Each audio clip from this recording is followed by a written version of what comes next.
Olá, vamos saber um pouco sobre o Alzheimer, trabalho realizado por alunos da FAESA, como parte da disciplina de genética, sobre orientação da professora Ruth de Almeida Nascimento, com os alunos Andressa Sasso, Gabriel Paradella, Luciene Costa, Rosimeire Neves Pretes, Shirley Amorim Oliveira.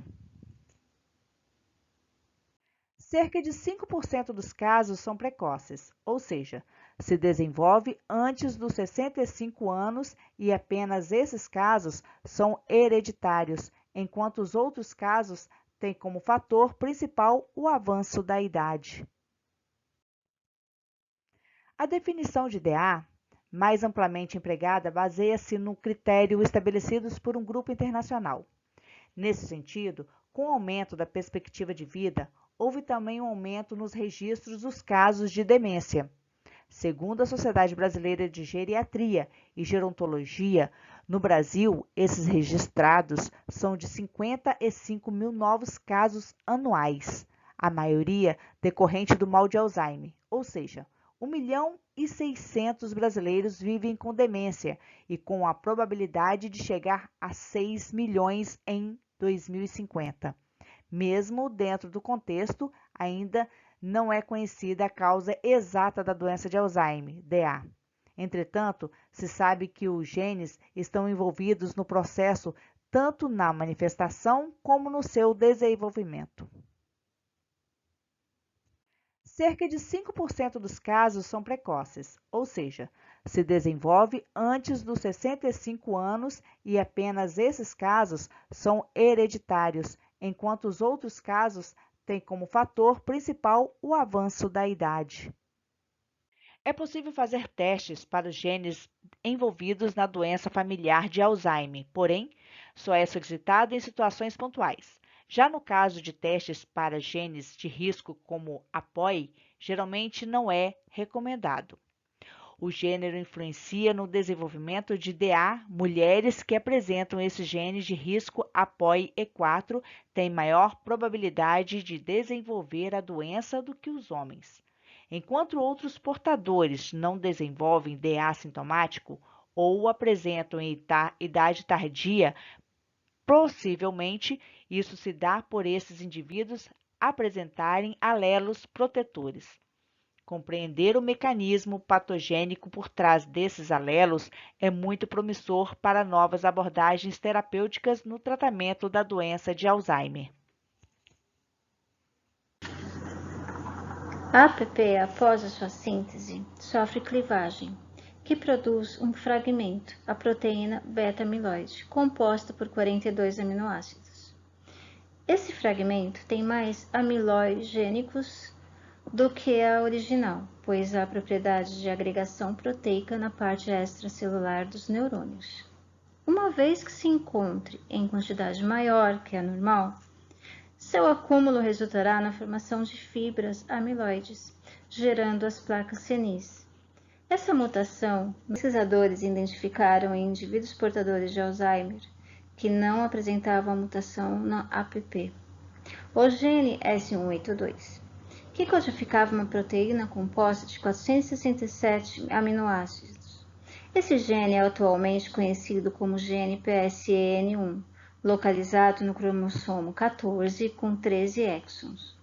Acredita-se que a função normal do gene PSN1 é o de produzir a presenilina 1, uma proteína responsável pelo desenvolvimento do cérebro e da medula espinhal, além de trabalhar com outras enzimas na quebra de certas proteínas em partes menores, a peptídeo B-amiloide. O colapso desse processo se dá pela mutação do PSN1, que produz a proteína presenilina 1 de forma ineficiente. Com isso, há um aumento na produção de uma proteína beta-amiloide de configuração mais longa e mais rígida, que é tóxica para o sistema nervoso. E, por fim, produz as placas amiloides, características do Alzheimer. Nesse gene, já foram identificadas pelo menos 45 mutações associadas ao Alzheimer.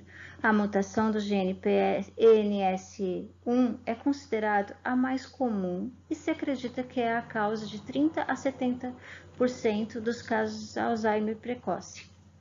Esse fenômeno é dominante, ou melhor, autossômico dominante. Assim, uma cópia mutante herdada do pai ou da mãe é o suficiente para levar o desenvolvimento do Alzheimer precoce. Grande parte dos casos está presente em linhagens familiares. Essa mutação tem relação com a forma agressiva, enquanto o gene PSEN2, homólogo do cromossomo 1, foi encontrado duas mutações que implicam no aumento do beta-amiloides A4. Essa mutação tem correlação com cerca de 0,5% dos casos do Alzheimer esporádico, que foi encontrado principalmente nas famílias de origem europeia. Esse gene codifica uma proteína composta por 448 aminoácidos, com uma sequência proteica 67% idêntica ao do gene PSEN1. O início do desenvolvimento desse tipo de Alzheimer é entre 40 a 88 anos e sua evolução é lenta. Outras mutações genéticas foram relacionadas ao Alzheimer precoce. PSN2 é a proteína precursora de amiloide PPA. As presilinas são codificadas por PSN1 e PSEN2 e constitui a subunidade catalítica do complexo gama-secretase, que é uma enzima responsável por quebrar a proteína precursora do amiloide em um lugar indevido, o que leva à formação de um peptídeo, o beta-amiloide, que se agrega de forma de fibrilas no cérebro e, consequentemente, formam as placas neuríticas durante a progressão do Alzheimer. Pesquisadores acreditam que essa mutação da presilina 1 é a causa da alteração da neurogênese do hipocampo, que é responsável pela memória recente. Essa região é incumbida de novos neurônios ao longo da vida adulta. Quanto ao gene APOE, que tem uma função importante no controle do colesterol, também codifica a proteína apolipoproteína, assim como no suporte do transporte de lipídios e na função de reparo cerebral. Dessa forma, desenvolve um papel de neuroproteção. Esse gene, segundo a explicação, é mapeado no cromossomo 19q13.2. Tem três alelos principais, 2, o 3 e 4, que codificam as isoformas de APOE, designadas por APOE2, E3 e E4, distintas entre si pelo conteúdo de cinesteína e arginina nas posições do códon 112 e 158 do exo 4. Entretanto, é a APOE4 que está relacionada a um risco maior de amiloide cerebral e declínio cognitivo relacionado ao envelhecimento, ou seja, a presença da APOE4 aumenta a probabilidade de ter Alzheimer tardio. APP foi associado com casos do Alzheimer precoce.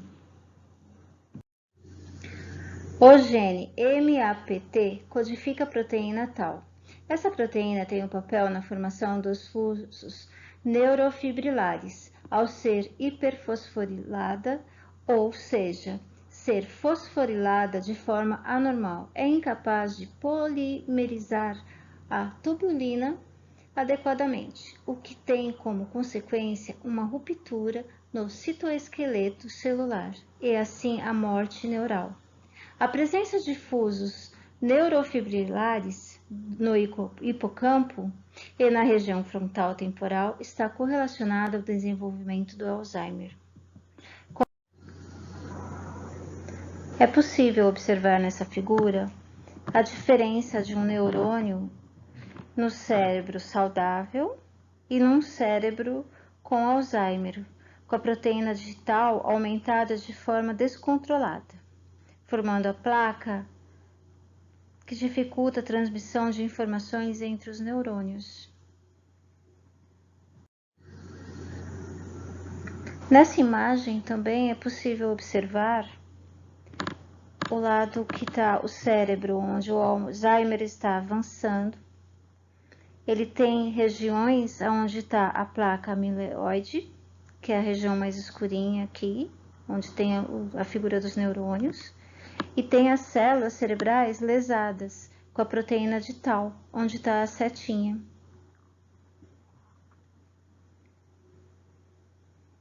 Além disso, tem o afilamento do córtex, assim como o aumento dos ventrículos e a atrofia do hipocampo. Um cérebro de uma pessoa que não tem Alzheimer, ele tem um volume muito maior do que os cérebros de uma pessoa que tem o Alzheimer avançado. Nessa imagem é possível observar também isso. Eu vou falar dos tratamentos e cuidados dos pacientes com a doença de Alzheimer. Existem os inibidores de acetilcolinesterase. Segundo pesquisas feitas por Falco, na hipótese colinérgica ocorre o baixo nível de acetilcolina, um importante neurotransmissor. Os inibidores de acetilcolinesterase ajudam a proteger da degradação metabólica desse neurotransmissor e assim otimizam a comunicação entre as células, e isso colabora para retardar o processo de disfunção cognitiva. Esse tratamento pode ser eficaz em alguns pacientes nos estágios inicial e intermediário. Os medicamentos são tacrina, donepezila, rivastigmina e galantamina, dentre os quais o único aprovado para o tratamento mais grave é a donepezila. Existem também os agentes quelantes e MPACs. Alguns metais, como o zinco, o cobre e o ferro, estão concentrados aglomerados e ligados às placas amiloides. Há evidências que esses metais interagem com o peptídeo A-beta, produzindo os radicais hidroxila, o que contribui para o estresse oxidativo, gerando fibras amiloides tóxicas, com maior tendência à agregação e resistentes à sua remoção. O uso dos agentes quelantes desses metais no tratamento da doença de Alzheimer constatou-se que a maioria não é capaz de ultrapassar a barreira hematoencefálica, e o que mostra uma especificidade para os íons metálicos complexos com A-beta, o que leva à quelação sem nenhum critério de vários outros biometais, ocasionando efeitos colaterais graves. Depois, os fármacos contra o diabetes. O artigo de Falco traz estudos que propuseram, com base na correlação entre diabetes e doença de Alzheimer, o uso de medicação para o diabetes com a finalidade de retardar a progressão do Alzheimer. Esses estudos levantaram ensaios clínicos de terapias farmacológicas em uso ainda em fase experimental para o tratamento do diabetes mellitus 2. A análise abrangeu pesquisas relacionadas de antagonistas do receptor ativado por proliferadores de peroxissoma Y, que se encontram aumentados no cérebro de pacientes com a doença de Alzheimer. Nessa análise, notou-se benefícios terapêuticos nos casos de tratamentos precoces. Além disso, foram avaliados os efeitos da administração de insulina, pois a insulina atinge por via do canal olfativo trigêmeo e via axonal, revelando que a eficácia dessa exposição é diretamente dependente do genótipo, a polipoproteína E4 dos pacientes avaliados. Também os fármacos para o controle da depressão. Em média, 60% dos casos de doença de Alzheimer, o paciente apresenta sintomas como depressão, agitação e sintomas psicóticos, com pensamentos paranoicos, delírios e também alucinações. Ou seja, o uso de antidepressivos é bastante comum. Bom, agora eu vou falar sobre a relação do manejo com o cognitivo do paciente com Alzheimer. Bom, como vocês já sabem, o paciente com Alzheimer ele acaba perdendo a autonomia dele para realizar certas coisas que antes eles faziam e que muitas vezes até colocam eles em situação de perigo, como por exemplo a questão financeira e a questão do trabalho, a questão de dirigir, esses aspectos do cotidiano mesmo, como foi dito. No caso, em relação ao financeiro, essa questão de controlar o financeiro traz um aspecto de autonomia. Então, para você mexer com isso, você tem que usar um método bem cauteloso, você tem que ir de forma bem cautelosa para não tirar essa sensação de autonomia, essa sensação de independência da pessoa, para não gerar um desconforto. E uma das maneiras, eu vou citar 2 exemplos que pode ser feito para poder lidar com isso de uma forma boa. Um desses exemplos é se a pessoa estiver desconfiando, para onde é que está indo meu dinheiro, o que está acontecendo com o meu salário e tudo mais, você pode, por exemplo, fazer um diário com essa pessoa. E fazer junto com ela, mostrando certinho para onde está indo cada questão do dinheiro e tudo mais.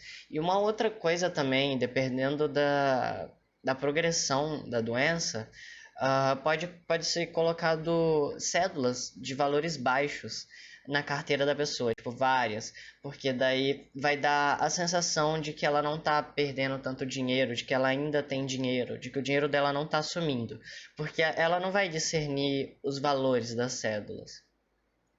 Bom, agora eu vou falar em relação ao trabalho. O trabalho, como já foi discutido várias vezes, ele é uma coisa que traz identidade para a pessoa. E o trabalho também é um lugar que pode vir a ser muito perigoso. Então, o paciente ele vai ter que ser afastado do trabalho uma hora ou outra. Mas isso é uma coisa que tem que tomar cuidado também, porque pode gerar um quadro depressivo dependendo de como for. Então, alguns casos, tipo, o que pode ser feito é conversar com o chefe para ver se tem alguma coisa. Primeiro tem que ver se o trabalho dele oferece algum risco de vida. E a outra coisa que pode ser feita é conversar com o chefe para ele poder, caso ofereça risco, né? Para ele poder continuar trabalhando mais um pouquinho, mais em uma coisa mais simples, que ele possa continuar fazendo alguma atividade. E daí, eventualmente, ele vai parar de trabalhar, mas também é importante trabalhos domésticos para essa pessoa, para ela, porque isso pode vir a evitar um quadro de depressão. Uma outra coisa bem presente no cotidiano da pessoa é a questão da segurança domiciliar e a questão de dirigir, a questão do carro.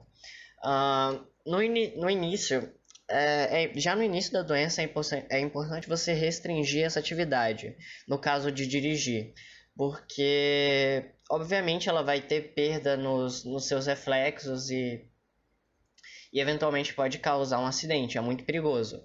Então, uma forma de você abordar, de você lidar com esse negócio de carro e tudo mais com essa pessoa, é você falar para ela você pedir o auxílio de um médico para ajudar a convencer ela de que ela vir a dirigir pode ser algo que que venha a ser perigoso, que pode afetar a saúde dela. Ou seja, pedir auxílio de um médico para te ajudar a conversar com essa pessoa.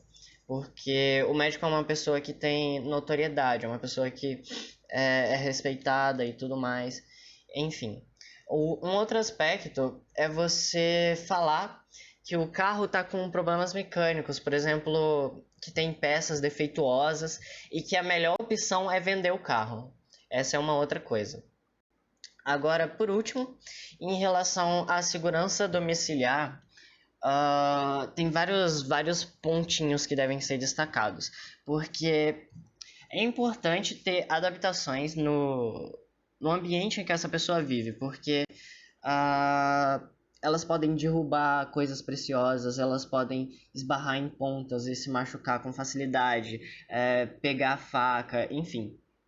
Então é importante você adaptar, você fazer, por exemplo, botar rampas no lugar das escadas, ou um corrimão para ajudar o acesso, não deixar objetos pontudos visíveis, tomar cuidado com as pontas dos móveis. Bom, eu vou citar aqui o que o médico falou vou citar certinho umas coisas de uma ditação de um médico. Então, os exemplos de coisas que podem ser mudadas, que tem que ser mudadas de imediata na casa da pessoa, são coisas como a presença de tapetes e tacos soltos, cantos vivos em mesas e móveis, portas de vidro, fácil acesso a objetos pontudos, fácil acesso a registro de gás e água, eletrodomésticos perigosos, janelas altas sem grades, amontamento de móveis que prejudicam a circulação, objetos pesados e às vezes valiosos que estão em fácil acesso e que a pessoa pode acabar derrubando, como já foi falado, ambientes com portas cujas fechaduras podem propiciar o paciente a se trancar lá dentro e depois ter dificuldade de abrir. E, bom, esses foram alguns exemplos de coisas que devem ser mudadas no ambiente da pessoa. E outra coisa importante é que essas mudanças no ambiente têm que ocorrer de forma harmoniosa entre as pessoas que convivem com ele. É uma outra questão importante também. E, bom, enfim, é isso. A família tem que sempre auxiliar, tomar cuidado e bom, é isso. O paciente precisará de cuidados como a administração de medicamentos prescrita, alimentação, cuidados com sua higiene física. O cuidador, que pode ser um familiar, amigo ou um profissional contratado, será responsável pelo paciente. É um indivíduo que conviverá e lhe prestará os cuidados elementares ao paciente de Alzheimer. O cuidador precisa buscar ajuda em momentos difíceis, pois um cuidador descansado fará um trabalho mais tranquilo, entre algumas positivas para quem conviver e cuidar do paciente. É ter um espaço onde possa criar um ambiente seu para relaxar. Mantenha-se informado sobre a DA, procure participar de grupos sobre Alzheimer. O cuidador precisa buscar ajuda em momentos difíceis, pois um cuidador descansado fará um trabalho mais tranquilo, entre algumas positivas para quem conviver e cuidar do paciente. É ter um espaço onde possa criar um ambiente seu para relaxar. Mantenha-se informado sobre a DA, procure participar de grupos sobre Alzheimer.